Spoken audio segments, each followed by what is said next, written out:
Hi అండి, అందరికీ నమస్కారం. ఈరోజు నుంచి మనం లలితా సహస్రనామాలలోని ఒక్కొక్క నామాన్ని ఒక్కొక్క రోజు మనం జపం చేసుకుంటూ ఉన్నాం. కాబట్టి ఈరోజు నుంచి స్టార్ట్ అవుతుంది. ఆల్రెడీ మార్నింగ్ క్లాస్లో చెప్పాను, బట్ ప్రతిరోజు ఒక వీడియో కూడా చేసి మీ అందరికీ పెడతాను. ఈరోజు నామం శ్రీమాత. ఫస్ట్ నామం శ్రీమాత. సో శ్రీమాత అన్న నామాన్ని మనం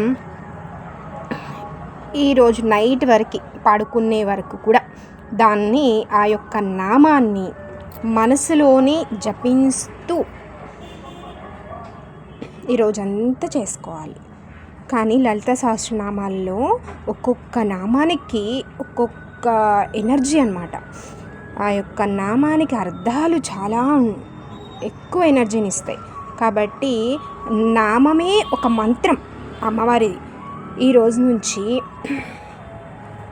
నుంచి కూడా అందరము ఒక్కొక్క నామాన్ని జపిస్తూ ఈరోజు జపించవలసిన నామం శ్రీమాత.